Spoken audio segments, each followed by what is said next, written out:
Each episode of PopCast, we talk about a yo-yo trick or concept. This time we're going to talk about Skin the Gerbil, but we're also going to talk about something a little different. We're going to talk about NFTs and crypto art. Okay, I'm going to do one more take on this. Hey, it's Doc. It is February 12th, 2022. It's like the 1 year anniversary of when I first started working on this PopCast episode about Skin the Gerbil. And I wanted to talk about that because this video that you're watching now, originally, this time last year, I was recording it, but it wasn't about Skin the Gerbil. It was about minting the first NFT yo-yo trick, which was going to be Skin the Gerbil.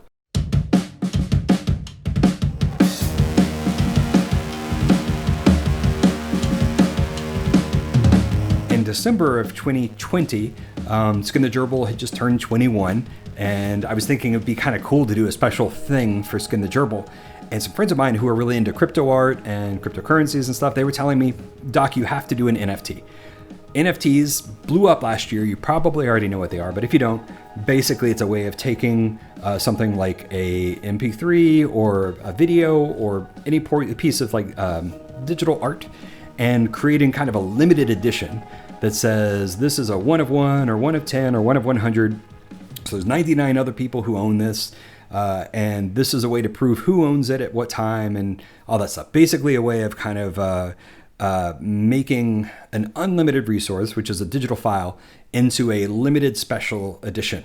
And it sounded really cool. It sounded like a new medium at the time. And a really fun way for me to combine all my interests, because I like digital art and I like videos and I like music and yo-yoing.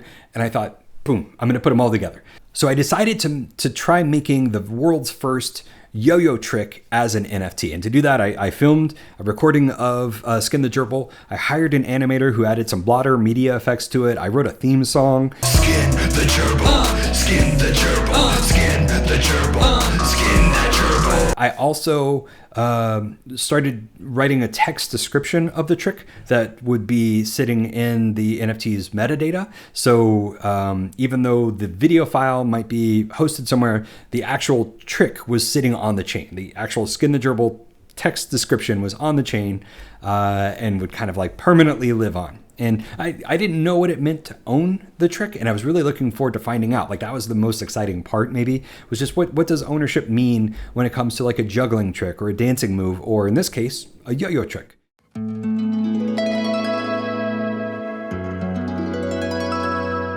So it's around this time last year that I was shooting this PopCast video for the NFT project. I was shooting interviews with people in the space and kind of learning a lot about it.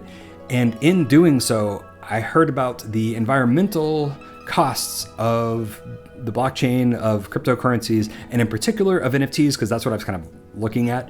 I'd never really been into the cryptocurrency space before, so I just didn't know much about like the environmental usage of it.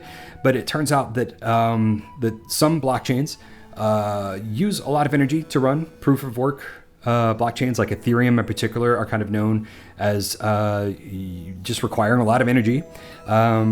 NFTs in particular, to mint an NFT on Ethereum, which is what most people use for NFTs, it takes up about maybe 2 months of the average person's electricity. So like our apartment for 2 months, that's how much energy you're using to mint an NFT.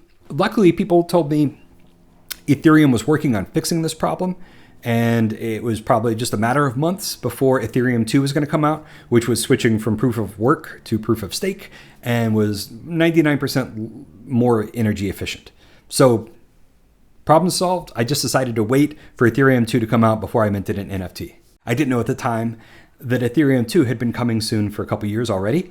As I was waiting for Ethereum 2, I kept watching the NFT space, and in March of 2021, I started to notice right in the beginning of the month that NFTs were blowing up, and so was plagiarism and fraud. NFTs were supposed to be a way of proving who created a piece of art and who owns that piece of art, a way of giving artists back control of their work.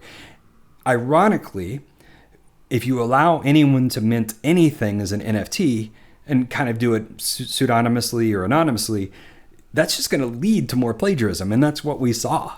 We saw people pretending to be illustrators and creators and minting NFTs that they didn't own, the rights to the work, and selling those before getting caught and having to just do the scam, as a different creator. They weren't actually getting caught because it's pretty hard to track down people through NFTs and through the crypto space. It's very easy to remain anonymous in the space. And so this problem just kind of grew out of control last year. Just as NFTs exploded, we also saw one of the largest increases of plagiarism that I've ever experienced. In particular, like DeviantArt got targeted really early. Bots were just scraping art from DeviantArt and posting it onto NFT marketplaces. It got so bad that DeviantArt created a tool to help creators track how many times their art had been stolen.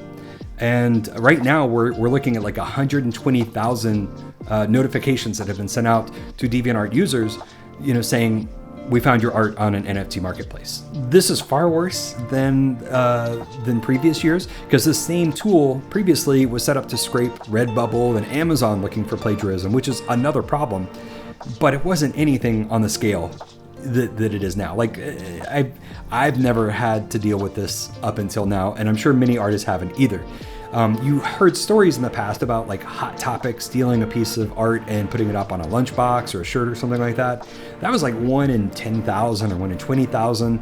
Now, I'd say if you have art online, chances are it's probably getting listed somewhere on an NFT marketplace. It even happens to NFT artists, because minting your art doesn't protect it from being minted again. There's nothing saying if this exact same drawing that's been minted before, if someone tries to mint it again, there's nothing blocking that from happening. That technology just doesn't exist. It's basically the Wild West. You can mint anything and do it pseudonymously. It's crazy. So I decided to back out of the NFT thing altogether. And this year I decided to kind of pick up the Skin the Gerbil video again, just without the NFT stuff. Even if all the environmental issues of NFTs do get solved at some point, I think I've seen enough at this point to know that plagiarism is only going to get worse. Fraud is only going to get worse. And after a year, the environmental issues haven't been fixed. Ethereum 2 is not out yet. Most NFTs are still being minted on Ethereum. NFT marketplaces like OpenSea are overrun with fraud. Most of the art on OpenSea right now is stolen, plagiarized, fraudulent art.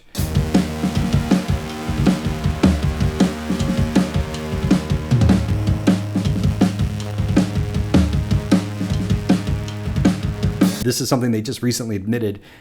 It's a massive problem, and it's just not something I want to contribute to. So I decided not to do any NFT projects for this or for anything else. It's just not something on the table. And instead, I just decided to come back to the original idea of celebrating Skin the Gerbil with this video. I do appreciate everyone who talked to me for the NFT stuff.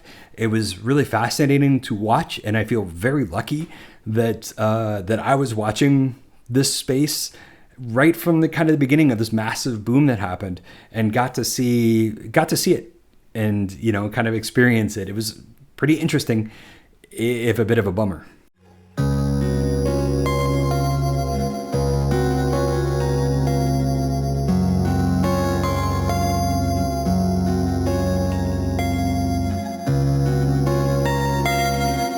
Did you know that most of the art on OpenSea is stolen, like plagiarized? Most of the art on the world's most popular NFT marketplace is fraudulent. Okay, I'm gonna go have another beer. I hope you enjoy the rest of the PopCast.